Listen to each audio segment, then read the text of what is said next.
Well, good morning, everyone. Thank you for giving me this opportunity to talk about some of our recent work involving the large-scale growth, clean transfer, and nanosandwiching of low-dimensional nanomaterials. I'm Josh Wood. I work with Professors Joe in the Department of Electrical and Computer Engineering.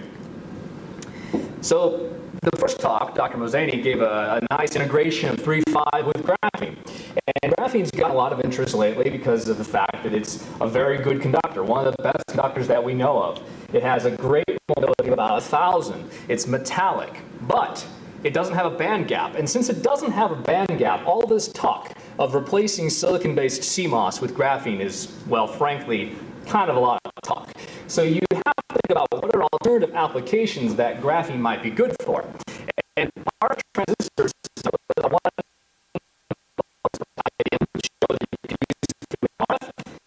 but a more logical choice is using it as a membrane. Here is a touch screen. This is a Samsung report. And in this membrane idea, gases, liquids, things like that are pretty trapped like magnetic state.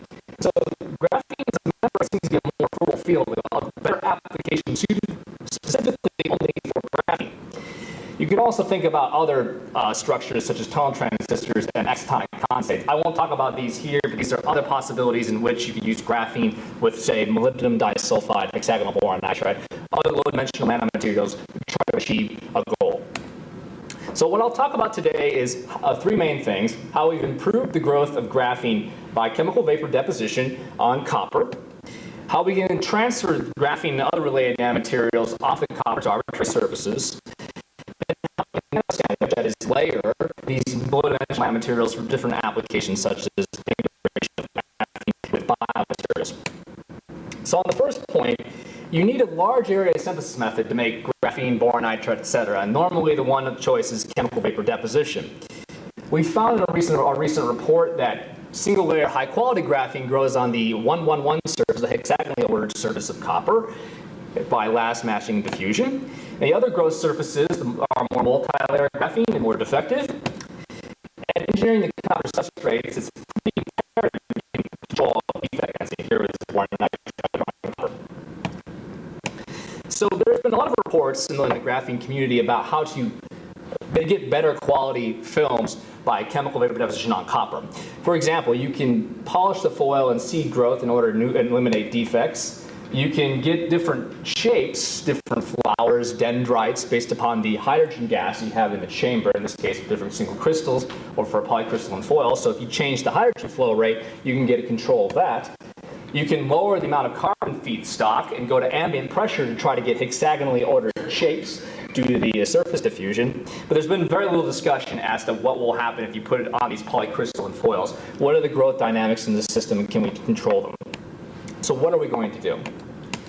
Well, what we do in our study is we grow graphene on copper, we use standard crystal graphene, electron backscatter diffraction. It gives us the facets, the copper surface, this one, 111 dominant surface, and some high surfaces like 310, 410, etc. We do scanning electron microscopy. We find that there are islands that form on the high neck surfaces, and the 111 surface gives us a very high quality film. And the fact is that's due to this lattice match that exists on the 111 surface.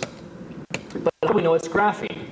Well, we use a standard large area method known as Raman spectroscopy, which probes the local vibrational structure of the material. It's sensitive to the overall crystalline order of the material.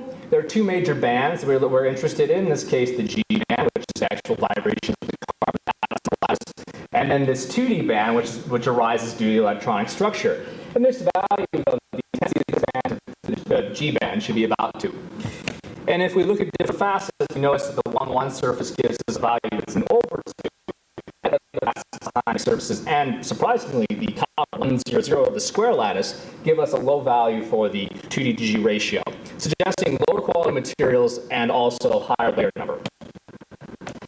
So it's going to show a point spectrum, but whole populations give us more information about the entire sample. The amount of 101 surface, and what I mean by that is if a step high index surface has 101 facets and 100 terraces or vice versa, then you take that, plot that out, and you find the 111 surface indeed gives you monolayer quality.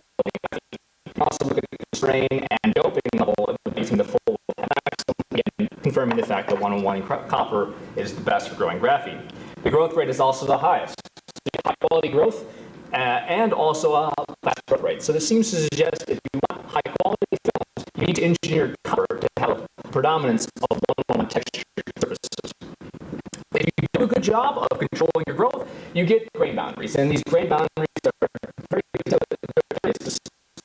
It has a lot of strong carrier scattering, which we proved at the atomic level. In this case, it's scanning tunneling spectroscopy showing that state and you see standing wave propagating off the grain boundary. So if you made a device out of this material, this would be bad. So you need to be able to engineer these out by controlling the surface structure of the copper, which in turn affects the graphene quality. We can also use other low-dimensional nanomaterials like boron nitride. This is our growth process. We prove boron nitride using X-ray photoelectron spectroscopy. Oops. We can also do Raman spectroscopy and selected area electron diffraction, which all show that it's hexagonally ordered, and boron nitride. We note that if we change the surface growth conditions, if we go to low pressure for hydrogen, that we get planar growth, we get a grain boundary boron nitride, it's very nice looking. If you go to higher growth pressure for hydrogen, the growth dynamic changes pretty dramatically. And if you go to atmospheric pressure, you get these sort of dendritic features, which are not what you want due to the mass transport being the dominant factor. And these are indeed insulating films. You want thinner films so that you can be able to engineer heterostructures. We use microscopy and spectroscopy measurements, which show that indeed these films are insulating. They're streaky because of the fact this is an insulator and you get a significant amount of band bending.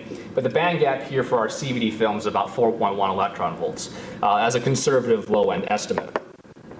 We can also look at other nanomaterials. In this case, if we take graphene, we add fluorine by xenon difluoride. We can fluorinate the films. They have a stoichiometry of about C4F. They have a regular hexagonal structure. In this case, the lattice constant is about 2% larger than graphene. They have a 3.2 electron volt band gap by angle resolved photoemission spectroscopy. And also we confirm that with scanning tunneling spectroscopy. So we have the ability now to combine graphene with other layered nanomaterials. The question is, how do we get it off the copper surface and do something useful with it? And that ties me into my next talk, which is how to transfer these off the copper surfaces. And as I mentioned, you have to remove that copper surface to get to do any sort of reasonable application. And you want to transfer it normally to silicon dioxide silicon. You can go to mica, other surfaces like graphene. The normal transfer method is using a polymer known as polymethyl methacrylate. It's an e-beam resist. If you don't really do a good job removing it, this is what you get. And this is very common. So the surface is contaminated, and this is going to be bad when you want to make clean interfaces. So we've looked at other polymer supports like polybisphenoate carbonate, also known as polycarbonate, for large-scale transfer. And these are clean to the atomic level. And these allow for us to do layering of different nanomaterials. So how do we transfer our films? Well, we spin on our polymer support on the graphene on copper. We etch back the copper. We float it onto water to remove any sort of etchant residue. We do some more cleans. We transfer it to our substrate. We dissolve it in solvent. We have some PMI residue. We do a forming gas anneal. It works pretty well, but there's still a lot of room to improve. One thing that comes out of that is you trap water. In this case, we did heavy water with fully transform infrared spectroscopy. We see that we have the vibrational mode of heavy water. So this process encapsulates water and traps remnant PMMA on the top surface. Raman also shows the trapped water. And if we go down to the atomic level, in this case, we have graphene draping over water layers. We use a carbon nanotube to determine how many water layers there are. We see that indeed there's trapped water here. We published this in a recent report. We also look at different grain boundary effects and a lot of larger water add layer layering. We notice the water is pretty much trapped there forever. It doesn't go anywhere. You can push it around a little bit with the STM tip, and we can kind of move it around, but it's very hard to maneuver. So the water in the graphene system is very stable, which is very surprising that if you do a wet transfer process, you have to worry about this water being stuck at your interface. But I mentioned that the PMMA was also a problem, that there was remnant PMMA on the top surface. This is well known in literature that if you try different annealing conditions and different dissolution conditions, you still don't really eliminate all the residue. Now if you switch the polymer to, say, polycarbonate, you might be able to get a cleaner transfer. This is due to the fact that the polycarbonate is from a different polymer family than PMMA. It's an aromatic condensation polymer, and so it's perhaps the surface chemistries are playing a dramatic role in how the transfer works. So how do we prove that it's cleaner with polycarbonate versus PMMA?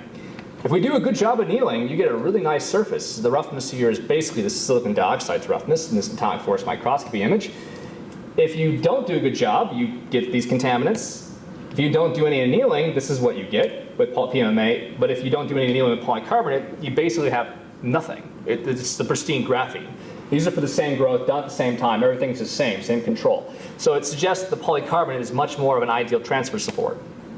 We also look at a bunch of other different polymers. In this case, polylactic acid, polyphenolaldehyde, and bilayer PMMA and PC. We notice that these two are very brittle and don't work very good for transferring graphene. PC and PMMA are equally good in terms of how structurally sound they are, but if we look at X-ray photoelectron spectroscopy, we find that the amount of carbonyl and carboxyl residue from the PMMA is significantly worse compared against PC, suggesting again it's clean. If we look at the roughnesses over different samples, we notice that the polycarbonate transfer, again, is clean as the anneal. If we do a scanning tele microscopy image, in this case at 54 Celsius, this is very low. This barely absorbs any of the adsorbed water. We get the atomic resolution of the graphene lattice. We do electrical measurements. We notice that the on-off ratio is highest in PC versus PMMA, suggesting, again, a clean surface. And if we do a bunch of different statistics on these samples, our mobility is low because of the low quality growth, but in generally speaking, the polycarbonate has higher electron and hole mobilities. So this enables some new stuff. We can then transfer graphene on top of graphene. And we notice we have this rich mosaic of water layering between the layers. We can fluorinate the bottom layer, and we can trap water between the two layers, and you get different sort of decoration of water due to the super hydrophobic substrate for fluorinated graphene. You could do the same thing with boron nitride, and here you get similar point-like defects. So now we're just starting to open the field of different layering and looking at hydration and clean interfaces using this polycarbonate transfer method. So that ties me into my final part of my talk, where I'm going to mention about how we've nano-sandwiched different low-dimensional nanomaterials for different applications, in this case, heterogeneous integration of biomolecules and graphene. So if we combine these together, we get these novel layered structures, homo and hetero structures. Graphene can act as a metallic conformal cover slip. And we can nano-sandwich proteins, viruses, DNA, and we can look at different hydration and temperature characteristics. And some preliminary scanning tele microscopy data indicates the possibility of doing atomic level assessment of these nano-sandwiched biomaterials, which has been an elusive goal for about 2 decades.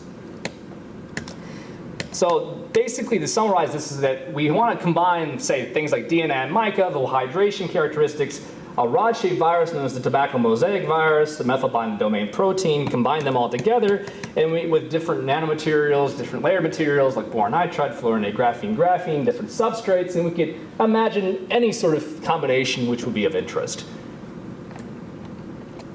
So before we actually make the nano sandwich, we put down one layer of graphene. We put our, say in this case, tobacco mosaic viruses, and we measure how tall they are. So they're about a little taller than we expect. I mean, a little shorter than we expect, but still they're about roughly in the ballpark. We put a layer of graphene on top. They drop about 4-fold in height. And this is due to the fact that the graphene overlayer plus the water is applying a pretty dramatic hydrostatic pressure on the overall structure. And that seems to suggest that these conditions are a little extreme. They might be good for modeling systems where proteins or viruses go very, very awry. We also, again, looked at proteins, in this case the methyl-binding domain, covalently linked to DNA. And we find that if we put it underneath, between 2 graphene sheets, we have this weird hydration pattern. We have these craters, these areas of influence around the protein. These are reproducible across any number of samples. We see them for all of them. And the heights match up quite well with what we'd expect for the protein and the methylated DNA attached to it. But we also prove that it's indeed proteins, amino acids, in this case by doing large area XPS, 400 microns. There's enough amino acids on the surface of the graphene nano sandwich for us to see the bonds corresponding for the amino acids. One thing that we notice is that when we heat these samples up, in this case this is the room temperature measurement, we go close to the melting point of the protein. In this case we're looking at this protein right here. We notice the shape of this doesn't change at 45 C. We go to 50 C and it still doesn't change. which is very odd. We would expect them to start to denature at these temperatures close to the melting point. And so we did some simulations to try to bear out exactly what was going on. In this case, this is an MBD protein nano-sandwiched between two graphene sheets. And it moves around pretty violently, and that's because it's immediately denaturing as soon as it's encapsulated between the two graphene layers. If we look at it at elevated temperature, in this case, a very extreme case, 200 Celsius, the thing immediately denatures, which is not terribly surprising. You're four times higher than the melting point of the protein. So it suggests that the nano-sandwiching process puts a huge amount of hydrostatic pressure on these proteins, causing them to unfurl and expose their hydrophobic core. And to show that schematically, here we have a little protein, the MBD, but nano-sandwiched between two graphene sheets, which have also pi clouds. And the pi cloud is going to interact with the hydrophobic inner core of the protein. That electrostatic interaction, plus the about 1 gigapascal hydrostatic pressure, causes this thing to go inside out, and when it denatures like that, it unfolds and shows its protein exterior, and that essentially causes the hydrophobic shell to propagate for about 100 nanometers, 200 nanometers beyond the extent of the protein. This changes the local configuration of the water in the vicinity of the protein. So this basically means there's going to be less water there, it's going to be less dense, it's going to change its volume and configuration. So finally, I'm going to show a slide on the provisional STM measurements that we've done on in this case, mica with nutravidin, a different protein, with graphene encapsulated on top with water trapped between. And we notice these tendril-like features. It's a little streaky because of the low D-gas conditions, but these features are unusual. They're not what we saw previously for graphene on water on mica. So these tendrils seem to template to the actual Na proteins as they've denatured under the hydrostatic pressure. We again get atomic resolution. You can see the honeycomb of the graphene here. And strangely, you have these weird tendril features that extend beyond, and then it becomes gravely unstable beyond that, which suggests that this is much taller than the vicinity. To our knowledge, this is the first report of biomolecules entrapped in this way under graphene, allowing us to understand some of the unusual hydration characteristics that exist in the system. So I've talked about three things. How do we make better graphene, better nanomaterials, how do we cleanly transfer them, how do we sandwich them all together to make unique structures that allow us to probe phenomena that we couldn't look at previously.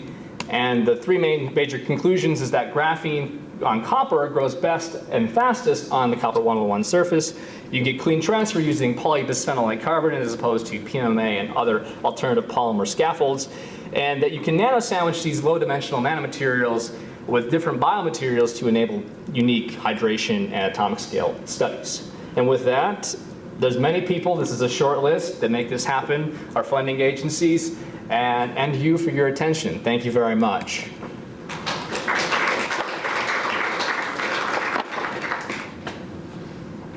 We have time for a few questions.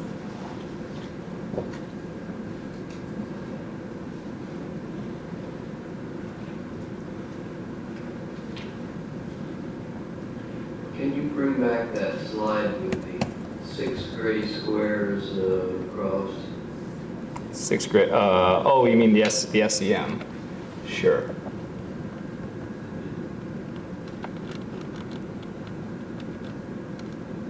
Maybe. There it is. This one? Yeah. Yeah. Well, no, there was another one. It had, I think it was a slide with trapped water. Trapped water, okay.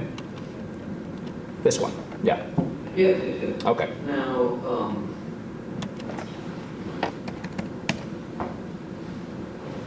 okay, the upper row, middle, where the word water is, yes, or the lower left where the word water is. Are you able to estimate how many water molecules are there in that?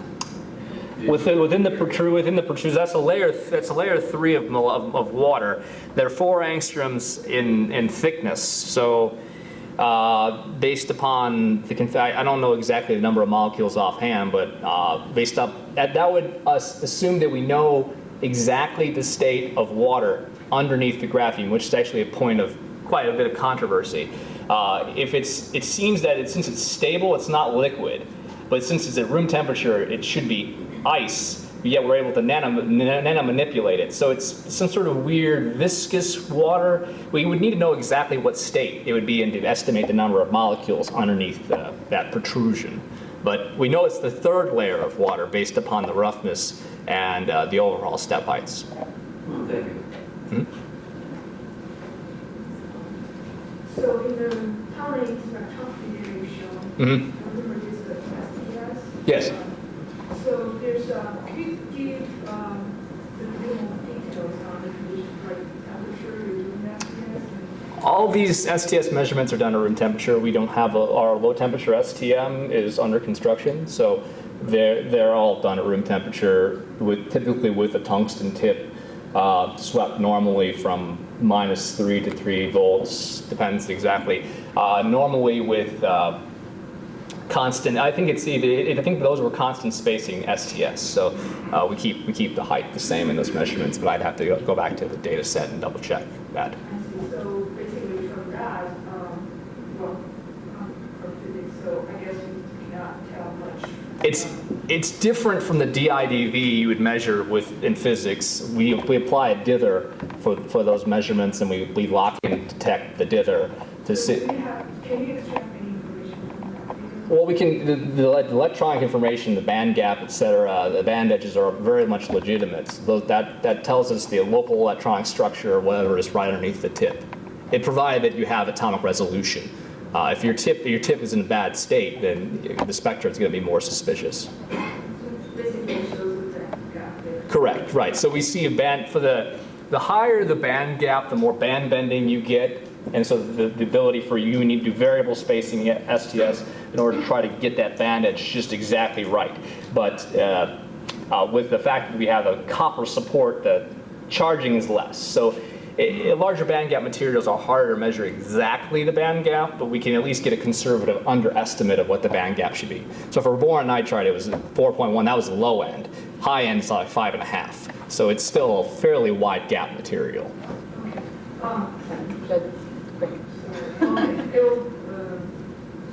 It's just the mobility. Yes. I think I remember right, it's a few hundred. Is that all true for oil? No, so I mean those were a worst case scenario. That was a pretty bad growth, and I'm doing the worst case in order to demonstrate the merits of the polycarbonate over and against the PMMA. More typical mobilities are on the order of 3,000 after we extract the contact resistance very carefully. Good, so I think we're out of time. Let's thank All right, thank you very much.